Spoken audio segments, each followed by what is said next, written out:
कृषि केसी YouTube channel पर आप सभी का स्वागत है।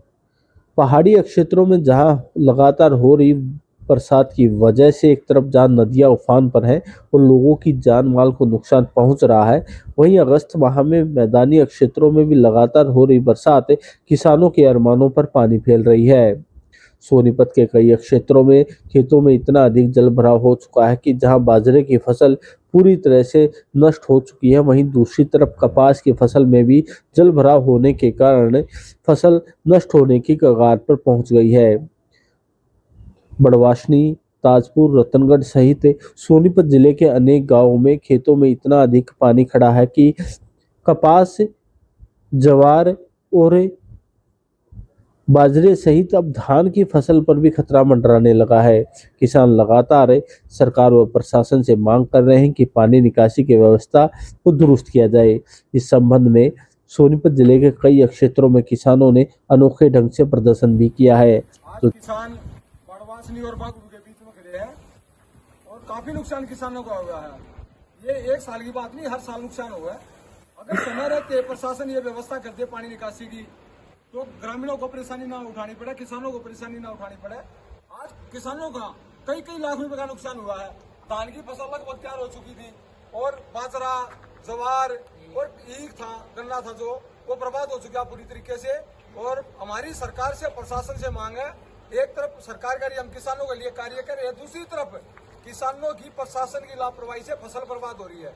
हमारी सरकार से, प्रशासन से मांग है, बड़वासनी, बागड़ू, रतनगढ़ और खिचरपुर जाट माजरा गांव के जो किसान है, कुलेडी है, उन किसानों की फसल का 60,000 प्रति एकड़ के हिसाब से मुआवजा दिया जाए और स्थायी तौर पर पानी निकासी का प्रबंध किया जाए। पानी जो ज्यादा मात्रा में है उसको नहर में छोड़ा जाए, ताकि पानी जो किसानों का अगली फसल बर्बाद ना हो।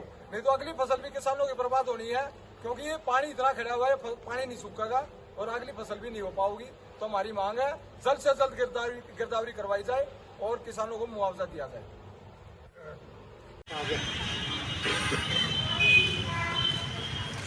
आज बड़वासनी, बागड़ू गांव के और रतनगढ़ गांव के जो ग्रामीण आए हुए हैं, किसान आए हुए हैं, ज्यादा बारिश आने की वजह से और जो ड्रेन है, ड्रेन की सफाई न होने की वजह से किसानों की 400 से 500 एकड़ जमीन पूरी तरीके से बर्बाद हो चुकी है। ये सारी प्रशासन की लापरवाही रही है। आज किसान बेबस होकर, क्योंकि अपनी फसल की बुआई के लिए मेहनत के साथ साथ लाखों रुपए ये बर्बाद कर चुके हैं, लाखों रुपए का नुकसान हो चुका है। ये सारी प्रशासन की लापरवाही रही है। हमारी सरकार से, प्रशासन से मांग है, एक तो किसानों की फसल से पानी निकाला जाए और ड्रेन में पंप लगा के नहर में छोड़ा जाए, और दूसरा जो किसानों की फसल बर्बाद हुई है, प्रति एकड़ 60,000 रुपये मुआवजा किसानों को दिया जाए। आज हम ज्ञापन दे रहे हैं मुख्यमंत्री जी के नाम।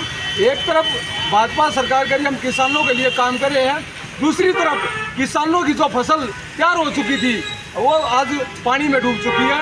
ये किस तरीके से किसानों के साथ न्याय है? ये किसानों के साथ लगातार अन्याय हो रहा है। इस तरह का अन्याय किसान सहन नहीं करेंगे और हम एक दिन का अल्टीमेटम देते हैं, अगर कल तक पानी निकासी का प्रबंध प्रशासन ने नहीं किया तो परसों जिला उपायुक्त कार्यालय में कई गाँव के किसान, आज तो एक प्रतिनिधि मंडल भेजा है, कल गांव में पंचायत भी करेंगे और पंचायत करके हम फैसला लेंगे, जिला उपायुक्त कार्यालय का घेराव करेंगे और दोनों गेटों को बंद करेंगे, क्योंकि किसानों की आन बान की बात है, किसानों की मेहनत की बात है। हम किसी भी सूरत में बर्दाश्त नहीं करेंगे और दोनों गेटों के आगे ताला मार के बैठेंगे। किसानों की जो मेहनत है, मेहनत को बर्बाद किया जा रहा है, वो बर्बाद भी हम किसी सूरत में भी सहन नहीं करेंगे। गाँव में आज किसान अपने नुकसान की भरपाई की मांग को लेकर सरकार से, प्रशासन से अनोखे ढंग से अर्थनंदन होकर प्रदर्शन किया। आप देखिए, धान की फसल पूरी तरीके से किसानों की डूब चुकी है, लाखों रुपए का किसानों को नुकसान हो चुका है। सरकार, प्रशासन की तरफ से पानी निकासी की कोई भी व्यवस्था नहीं की गई है, जिसके विरोध में किसान पानी के अंदर खेतों में अर्थनंदन होकर प्रदर्शन किया है। सरकार से मांग की है, जल्द से जल्द पानी निकासी की व्यवस्था की जाए और जो किसानों का नुकसान हुआ है उसकी भरपाई 60,000 एकड़ के हिसाब से किसानों को मुआवजा दिया जाए। ये प्रशासन अगर समय रहते ड्रेन की जो सफाई करवाता, खुदाई करवाता, तो किसानों का भारी नुकसान नहीं होता। बड़वासनी, बागड़ू, रतनगढ़ गांव के किसानों का भारी नुकसान यहाँ पे हुआ है और इसकी पूरी तरीके से जिम्मेवारी प्रशासन की लापरवाही की रही है।